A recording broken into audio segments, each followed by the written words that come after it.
नमस्कार। देश के सबसे बड़े न्यूज नेटवर्क TV9 पर आप देख रहे हैं देश का सबसे बड़ा बुलेटिन न्यूज टॉप 9। आपके साथ मैं हूं करुणा शंकर शर्मा। इसमें हम आपको दिखाते हैं देश दुनिया की बड़ी खबरें।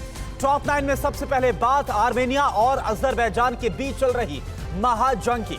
अजरबैजान के एयरफोर्स ने आर्मेनिया के किन शहरों में मिसाइलें दागी हैं। आर्मेनिया ने गांजा में फिर से रॉकेट हमला किया। जंग से जुड़ी इस वक्त की बड़ी खबरें कौन सी हैं? न्यूज टॉप 9 विध्वंसक महायुद्ध में आप देखिए।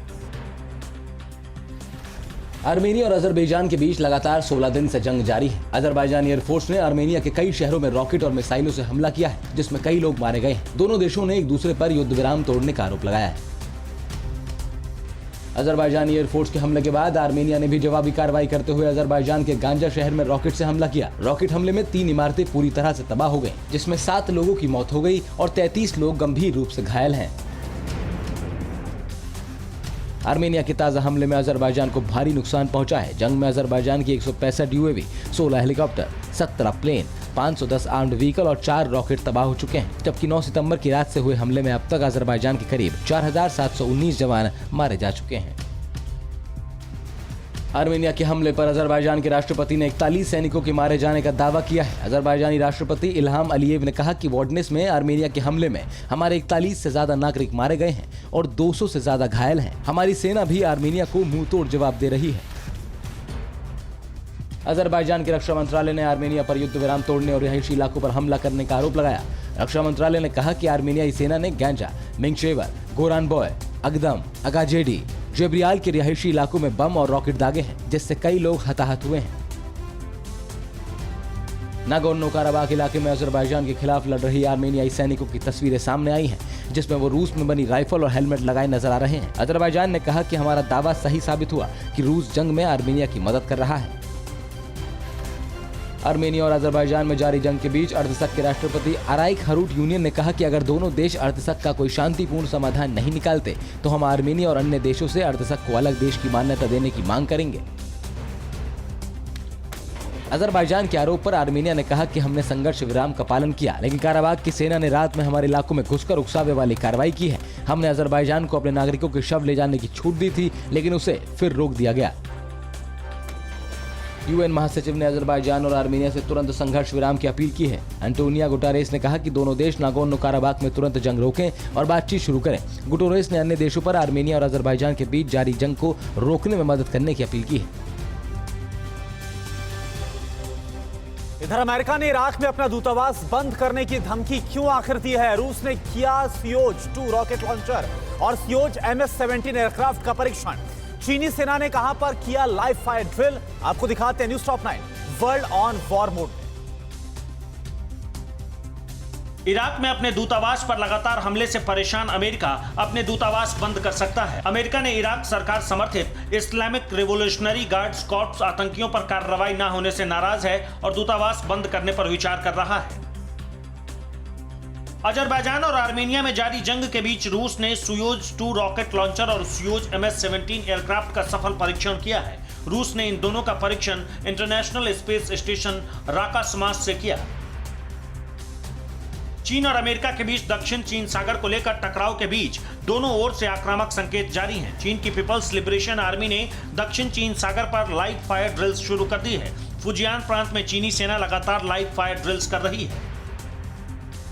सोशल मीडिया पर अपने खिलाफ चल रहे कैंपेन से चीनी सरकार बौखला गई है। चीनी सरकार ने टेक फर्म नेटज पर अपने खिलाफ कमेंट पर जुर्माना लगाया है और 7 दिन के लिए कमेंट करने पर रोक लगा दी है। चीनी सरकार ने कहा कि आपके न्यूज प्लेटफॉर्म पर चलाया गया कंटेंट सरकार के खिलाफ है, इसीलिए कंटेंट फंक्शन को सस्पेंड किया गया है।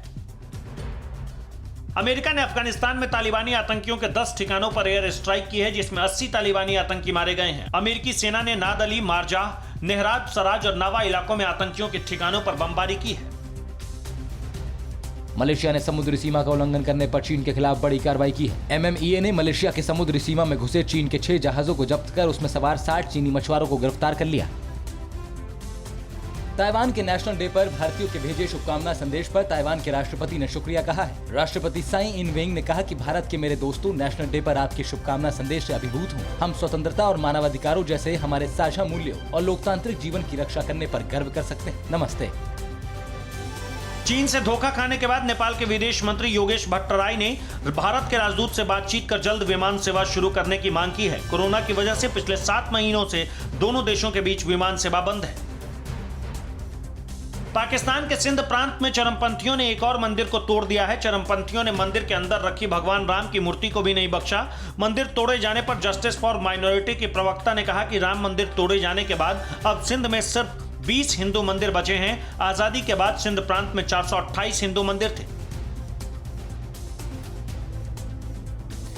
इधर सीमा पर तनाव कम करने के लिए भारत चीन के बीच 7वें दौर की बातचीत आज होगी। भारत ने कहा है कि मई से पहले वाली पोजीशन को बहाल करना होगा चीन को। भारतीय और यूएस नेवी आज यूएसएस के वॉरशिप रोनाल्ड रीगन पर अभ्यास करेगी। चीन पाकिस्तान की साजिश से जुड़ी इस वक्त की बड़ी खबरें कौन सी है? न्यूज टॉप 9 चीन पाकिस्तान साजिश में आप देखिए। एलएसी पर जारी तनाव के बीच चुशूल में आज दोपहर करीब 12 बजे भारत और चीन के बीच कमांडर लेवल की बैठक होने जा रही है। अब तक दोनों देशों के बीच हुई 6 बार की बैठक बेनतीजा रही है। बैठक में दोनों देश अपने सैनिकों को जल्द सीमा से हटाने की दिशा में बातचीत करेंगे।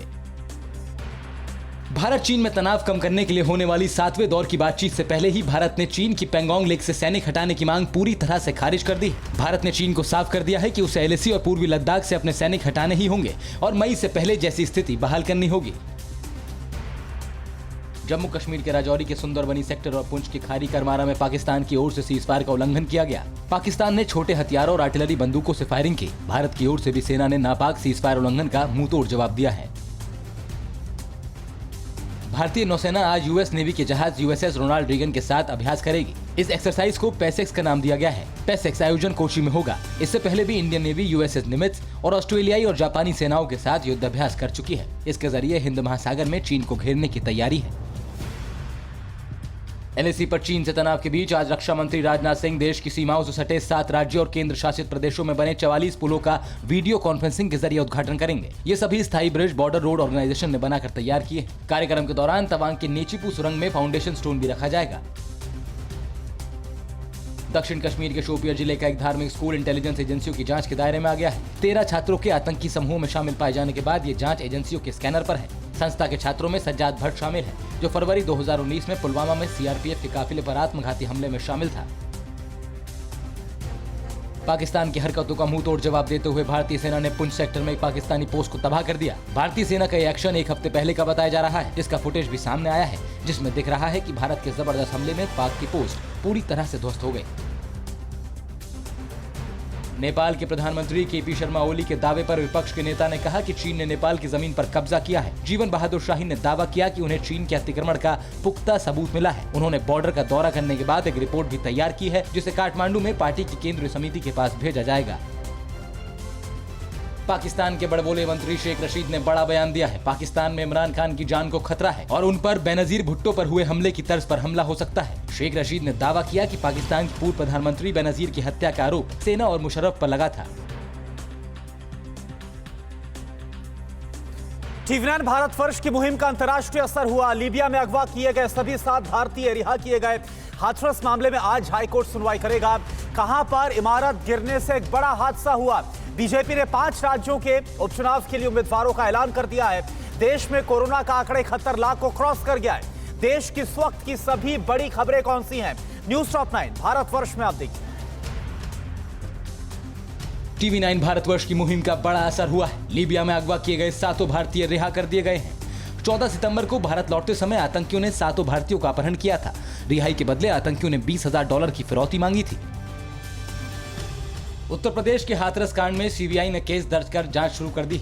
पीड़ित परिवार भारी सुरक्षा के बीच हाथरस से लखनऊ जा रहा है। लखनऊ में ये परिवार हाईकोर्ट में अपना पक्ष रखेगा। हाईकोर्ट में इस मामले से जुड़े प्रदेश के अधिकारियों को भी तलब किया गया है।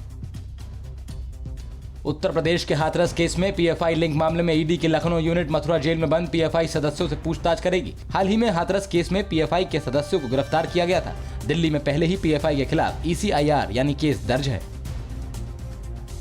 हाथरस केस में बड़ा खुलासा हुआ है। यूपी की योगी सरकार को बदनाम करने के लिए सोशल मीडिया पर बड़ी साजिश रची गई। योगी सरकार के खिलाफ फंडिंग के जरिए भारत के बाहर से नफरत भरे ट्वीट्स कराए गए। इसके अलावा सामने आया है कि भारी तादाद में एक समुदाय विशेष के लोगों ने ट्वीट किए हैं। राजस्थान के करौली के पुजारी हत्याकांड में पुलिस ने एक और आरोपी को गिरफ्तार कर लिया है। राजस्थान पुलिस मामले में अब तक 2 आरोपियों को गिरफ्तार कर चुकी है। जमीन विवाद में करौली में मंदिर के पुजारी को जिंदा जलाकर मार डाला गया था। इस वारदात ने पालघर की याद ताजा कर दी है। जम्मू कश्मीर के पुलवामा में डोडा के रहने वाले एक आतंकी को एक पिस्टल और ग्रेनेड के साथ पकड़ा गया। जानकारी के मुताबिक वो ऑनलाइन रेडिकलाइज था और 27 सितंबर 2020 से फरार था। उसे एक पखवाड़े के भीतर गिरफ्तार किया गया। हैदराबाद में एक पुरानी इमारत ढहने से हुए हादसे में 2 लोगों की मौत हो गई, जबकि 5 लोग घायल हो गए हैं। पिछले कुछ दिनों से हो रही भारी बारिश की वजह से पुरानी दीवार कमजोर पड़ गई थी। एनडीआरएफ की टीम ने रेस्क्यू किया और घायलों को अस्पताल में भर्ती कराया। पुलिस ने इस मामले में जांच शुरू कर दी है। बीजेपी ने छत्तीसगढ़, गुजरात, झारखंड, मणिपुर और ओडिशा में होने वाले विधानसभा उपचुनाव के लिए प्रत्याशियों की सूची जारी कर दी है। छत्तीसगढ़ की मरवाही सीट पर डॉक्टर गंभीर सिंह को मैदान में उतारा गया। झारखंड की दुमका में डॉक्टर लुइस मरांडी और बेरमो से योगेश्वर महतो को मौका दिया गया है। मणिपुर में 4 सीटों पर उपचुनाव होना है। भारत में कोरोना संक्रमण मरीजों का आंकड़ा 71 लाख के पार पहुंच गया है। पिछले 24 घंटों में 67,000 से ज्यादा नए मामले आए, जबकि 813 लोगों की मौत हो गई।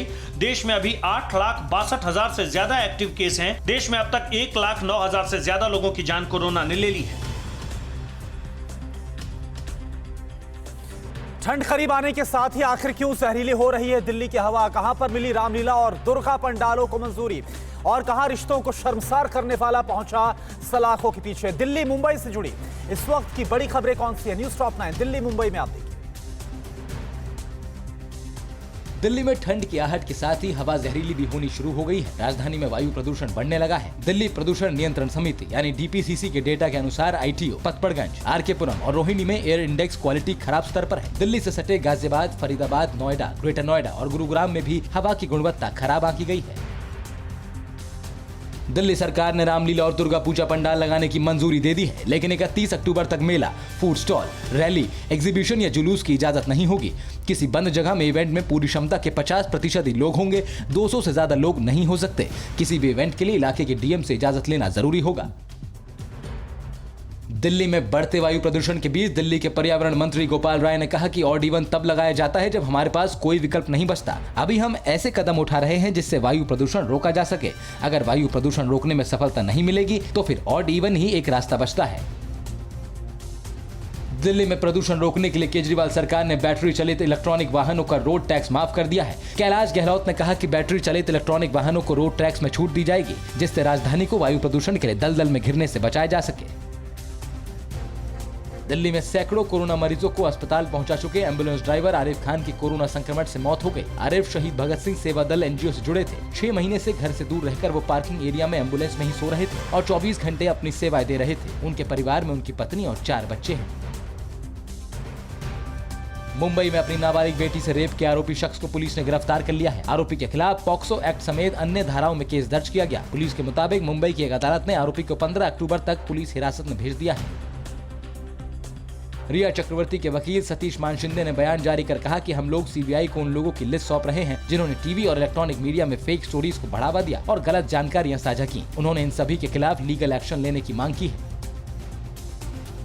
महाराष्ट्र के सीएम उद्धव ठाकरे ने आरे मेट्रो कार शेड को शिफ्ट करने का ऐलान किया है। उद्धव ने कहा कि हमने आरे की 800 एकड़ जमीन को वन भूमि घोषित कर आरे कार शेड को कंज्यूमार्ग शिफ्ट करने का फैसला किया है। हम हमेशा से आरे में कार शेड बनाने के खिलाफ थे और अब इसे शिफ्ट कर दिया गया है। कोरोना जाए भाड़ में बिरयानी जब मिले मुफ्त बाजार में, पुलिस नदारद रही। बेंगलुरु में मुफ्त की बिरयानी बढ़ती रही। देखते देखते 1.5 किलोमीटर लंबी लाइन लग गई। बिरयानी के लिए पर्सनल डिस्टेंसिंग तो टूटी ही, लाखों की जिंदगियां भी दांव पर लग गई।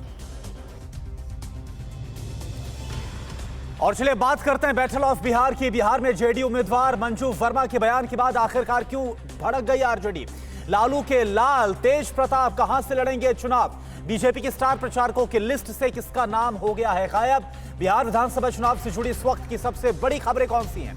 News top 9 battle of Bihar में आप देखिए।